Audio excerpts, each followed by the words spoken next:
Bismillahirrahmanirrahim. Assalamualaikum warahmatullahi wabarakatuh. Anak-anak semua, pada hari ini kita akan masuk ke pelajaran 4 ya, Bidang Al-Quran, iaitu surah Al-Baqarah ayat 188. Dan tajuk kita pada hari ini adalah larangan rasuah ya. So pasti kita memang dah biasa dengar lah, apa dia rasuah. Sama ada di media-media sosial ataupun kita biasa baca di YouTube dan sebagainya, dengar di YouTube dan sebagainya berkaitan dengan rasuah ya. Baik, hari ini kita akan tengok dengan lebih detail lah sebab apa Islam mengharamkan perbuatan rasuah. Baik, kita teruskan ayat 188 surah Al-Baqarah. Kita tengok satu persatu ayatnya. Okey, keratan yang pertama, Ustazah buat color-color ni, warna-warna ni untuk mudahkan kita faham apa maksud ayat ni ya. Okey, yang pertama, a'udzubillahi minasyaitonirrajim, wala ta'kulu amwalakum bainakum bil batil. Okey, apa maksud dia? Dan janganlah kamu makan harta di antara kamu dengan cara yang batil. Maknanya kita tak boleh ambil harta orang dengan cara yang salah ya. Kemudian kita sambung lagi, waktu dulu biha ilal hukam. Apa dia? Dan janganlah kamu menyuap dengan harta itu kepada para hakim. Ini rasuah lah ni ya, menyuap untuk mendapatkan satu kebaikan ya pada diri kita. Okey. Kemudian kita sambung lagi, litakulu fariqam min amwalin nasi bil ithmi. Dengan maksud agar kamu dapat memakan sebahagian harta orang lain itu dengan jalan dosa. Maka kita suap pada hakim tadi, merasuah hakim tadi agar kita dapat menggunakan harta tu dengan jalan yang salah ya. Dan wa antum ta'lamun, padahal kamu mengetahui, kita tahu benda tu salah tapi kita masih lagi melakukan perbuatan tersebut. Ini masuk ayat 188 surah Al-Baqarah. Baik, kita teruskan dengan kita tengok apa dia maksud rasuah tu sendiri. Ada 3 benda yang penting sini. Okey, maksud rasuah yang pertama, sebarang pembayaran atau suapan. Pembayaran atau suapan ini keratan yang pertama ya. Untuk apa? Yang bertujuan untuk memalsukan kebenaran dan membenarkan kepalsuan. Ada 3 perkara penting. Pembayaran atau suapan satu perkara. Apa tujuannya? Untuk memalsukan kebenaran. Ya. Ataupun tujuan kita membuat suapan tu, membuat bayaran tu untuk membenarkan kepalsuan. Kita dah buat salah tapi kita nak bagi benarkan pula kesalahan kita tu. So kita membuatlah buat bayaran ataupun rasuah. Ya, jadi maksud rasuah ni secara lengkap untuk 2 markah kalau kita perlukan 2 markah. Kalau dalam peperiksaan 2 markah lah ya. Okey. So sebarang pembayaran atau suapan yang bertujuan untuk memalsukan kebenaran dan membenarkan kepalsuan. Tu rasuah. Ya, 3 perkara tadi. Suapan, memalsukan kebenaran, membenarkan kepalsuan. Ya, 3 benda tu kita kena ingat. Ya, baik ya. Kita teruskan dengan seterusnya. 5 larangan sebenarnya, 5 larangan Allah yang terdapat dalam ayat. Ya. Okey, yang pertama ialah rasuah. Ya, rasuah. Yang kedua, riba. Baik. Yang ketiga, yang ketiga judi. Judi ya. Okey. Yang keempat mencuri. Yang kelima merompak. Okey, kita yang pertama tadi adalah rasuah yang disebut dalam ayat tadi. Di samping tu ada juga disebut sebagai riba. Riba ni pertambahan lah. Biasa ayat kita bunga lah yang kita biasa dengar kan. Bunga pertambahan ya. Okey, dan riba ni ada 2 jenis. Kalau kita tengok buku teks kita nanti, kita akan nampak lah apa jenis-jenis riba tu dengan jelas nanti ya. Maknanya riba nasi'ah, riba aliyat, riba alfad, ada 3 jenis riba tu. Ya, kemudian judi, mencuri dan juga merompak. Okey. 5 perkara ni ada disebut dalam ayat tadi sebagai larangan ataupun perkara yang tidak boleh kita lakukan, yang kita kena tinggalkan. Jadi untuk mudah kita ingat, kelima-lima ni Ustazah dah ringkaskan kepada juram. Juram ya. Juram J, kita colour sikit ya, kena nampak sikit. Okey, juram. J ni adalah apa tadi J? Judi kan? J adalah judi. Sedap juga nulis macam ni kan. Judi ya. Okey. JU, judi ya. Satu dia je. R, apa dia R? Okey, R adalah rasuah dan juga riba. Okey. Dan seterusnya M adalah merompak, mencuri dan juga merompak. Mencuri dan merompak ada dua. Okey. Okey. M ada dua. Okey. R tadi ada dua juga, iaitu rasuah dan juga riba. Boleh ingat ya? Okey. Rasuah. Okey. Riba. Okey. Bagi M tadi kita ada mencuri dan kita ada merompak. Okey. Ini antara perkara yang Allah sebut dalam ayat surah Al-Baqarah ayat 188. Baik, kita teruskan. Yang seterusnya, kita pergi kepada bentuk. Bentuk perbuatan rasuah. Okey, apa bentuk-bentuk perbuatan rasuah? Yang pertama, meminta atau menerima rasuah. Ini bentuk-bentuk perbuatan rasuah ya. Kemudian yang kedua, menawarkan atau memberikan rasuah. Kita menawarkan pada orang tu untuk kita bagi rasuah. Ya. Yang ketiga, mengemukakan tuntutan palsu. Dan yang keempat, menyalahgunakan jawatan untuk kepentingan tertentu. Ini ada 4 bentuk rasuah yang biasa berlaku dalam masyarakat yang kita mesti jauhkan. Tak boleh ikut ya, mesti kita jauhkan ya.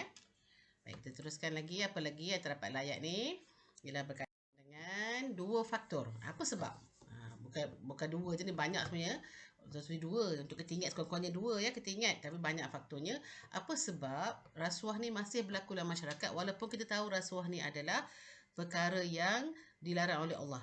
Berdosa kan, menyusahkan orang lain dan sebagainya. Ya, sebab apa? Sebab apa lagi masih berlaku? Masih berleluasa. Ya. Baik. Yang pertama, sikap kita.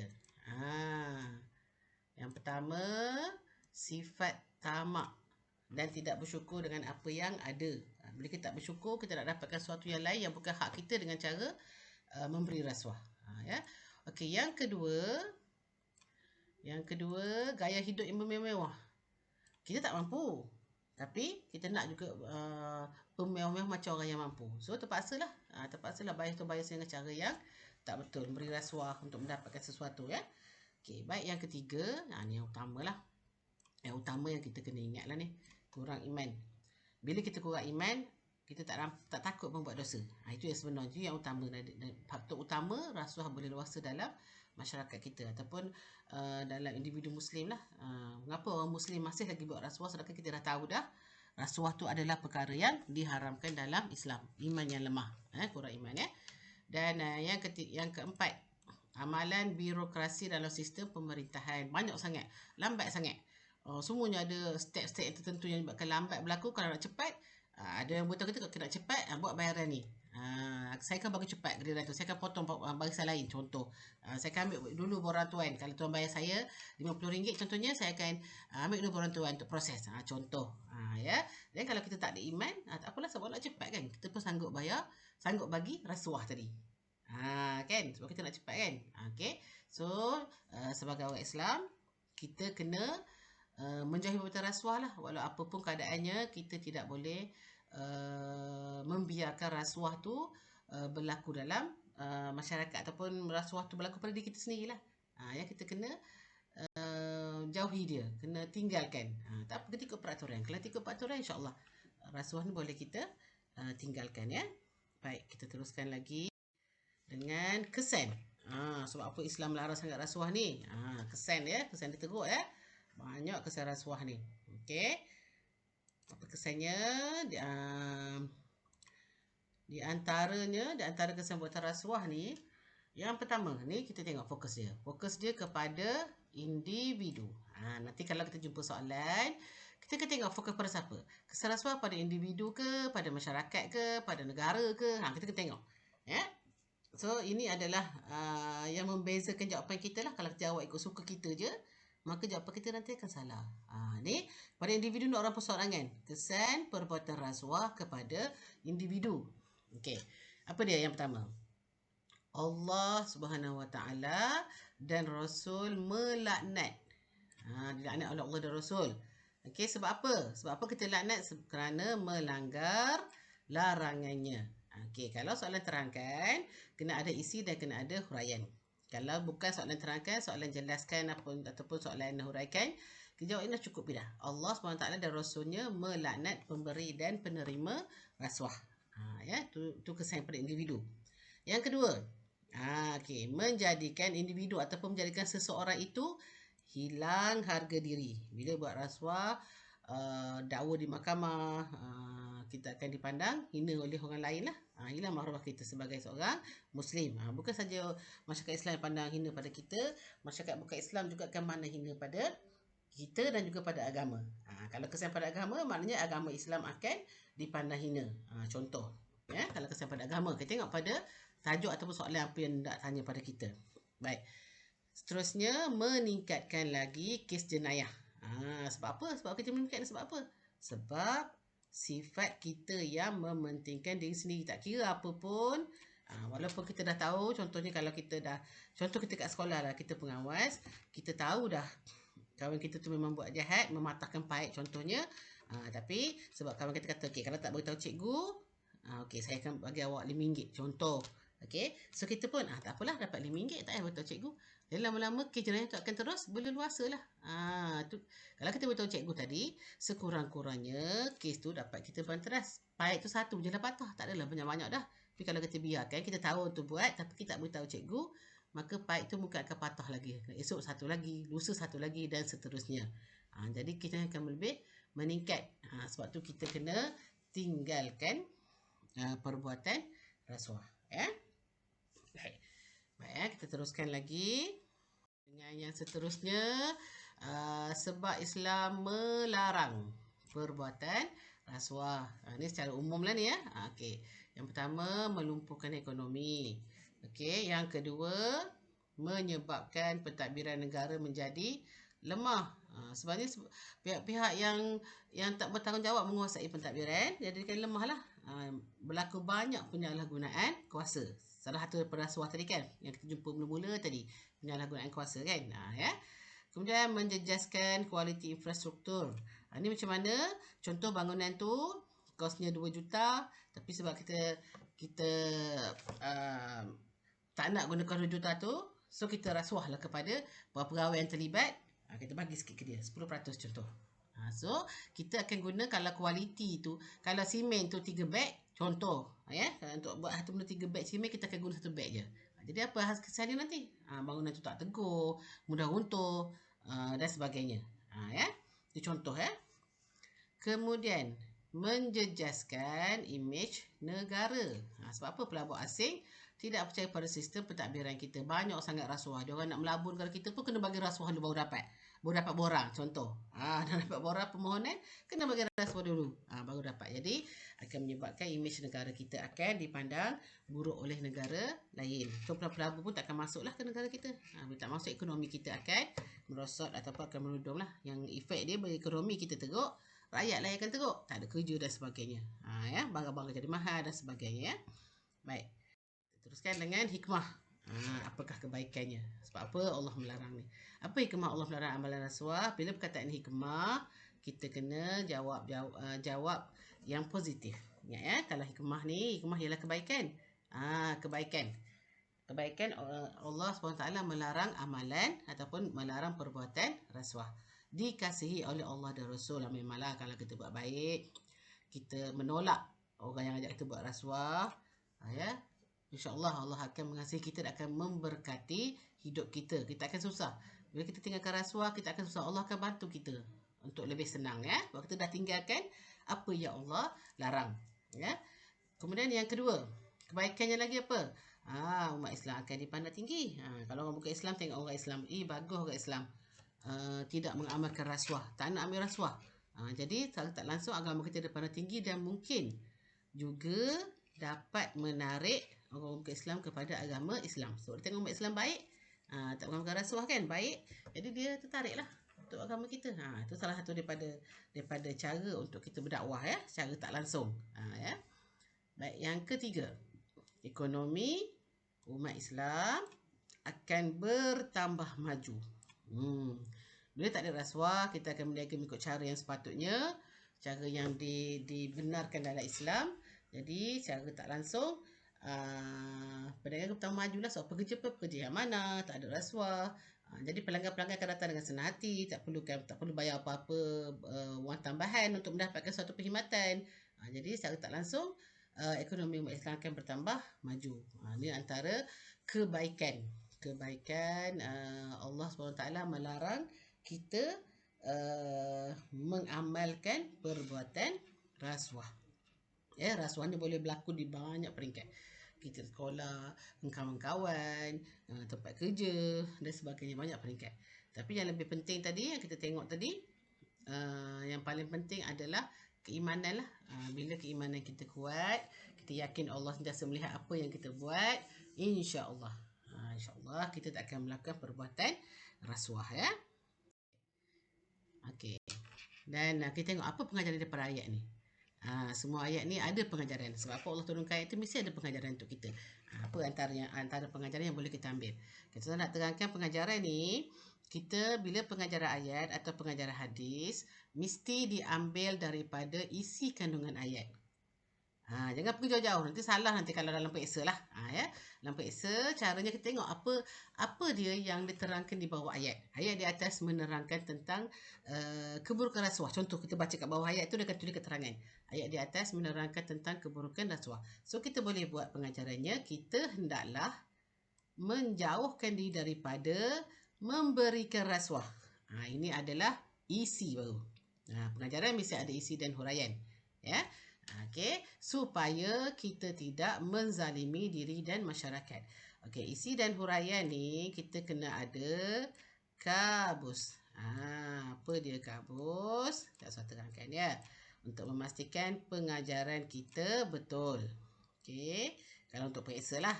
Ya, untuk periksa. Okey. K adalah kerana. Okey. A adalah agar. B adalah bagi, U adalah untuk dan S adalah supaya. Tengok yang kedua ni, kita hendaklah menjauhkan diri daripada perbuatan rasuah. Sebab apa kena jauh? Okey, kita ambil S kan, supaya.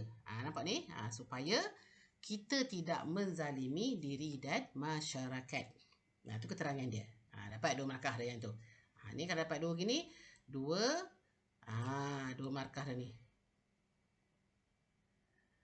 Okey, besar kan? Okey. Apa lagi yang kita tengok tadi? Rezeki halal kan?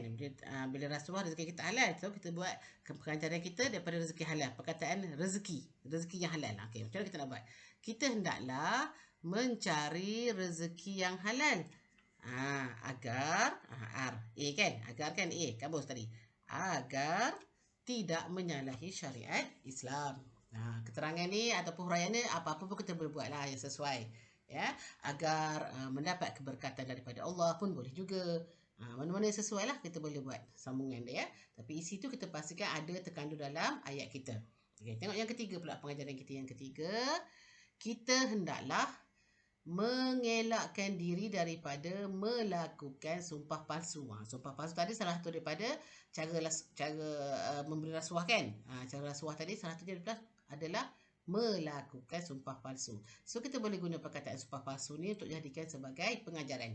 Kita hendaklah mengelakkan diri daripada melakukan sumpah palsu untuk mendapatkan kepentingan tertentu. Okey, nampak ya? So pengajaran ayat ini mestilah kita ambil daripada isi kandungan ayat. Dan kalau kita tengok soalan periksa, nanti bila kita bersemuka kita akan tengok soalan periksa. Kalau soalan periksa dia akan ada soalan 1, 2, 3. Pengajaran nombor 3 biasanya dengan 4 markah. Dia nak 2 pengajaran biasanya. Jadi soalan nombor 1, soalan nombor 2 tu boleh juga kita jadikan sebagai pengajaran ayat. Ataupun jawapan bagi soalan nombor 1 dan nombor 2 itu boleh kita buat sebagai pengajaran ayat. Ya. Baik, kita akan tengok nanti dalam latihan nanti saya akan tengok pula dah faham ke belum untuk pengajaran ayat? Nanti kita akan buat latihan selepas ni ya. Jadi untuk hari ni, kesimpulannya untuk hari ni, Islam melarang perbuatan rasuah kerana perbuatan rasuah ini memberi kesan yang buruk, bukan saja pada diri kita sendiri, bukan saja pada orang yang buat rasuah, juga kepada masyarakat, kepada negara pun, kepada agama juga. Kesan buruk dia tu, diri ada, masyarakat ada, negara ada, agama pun ada. Sebab itulah dalam Islam kita sangat dilarang, sangat-sangat dilarang ya, untuk melakukan perbuatan rasuah. So kita mesti jauhilah, walau apa keadaan pun kita mesti jauhi perbuatan rasuah. Ya, baik, itu saja untuk kali ini. InsyaAllah kita akan jumpa lagi nanti. Dan selepas ni kita akan tengoklah latihannya, sama ada kita dah faham atau tidak lagi. Kita tengok latihan kita, jawab soalan dengan sebaik mungkin lah, terutama untuk pengajaran tadi. Dah ingat dah, sudah terang tadi, bila pengajaran mesti ada isi dan huraian, dan pengajaran itu mesti kita ambil daripada isi kandungan ayat ya. Itu saja untuk kali ini. Sekian. Assalamualaikum warahmatullahi wabarakatuh. Terima kasih.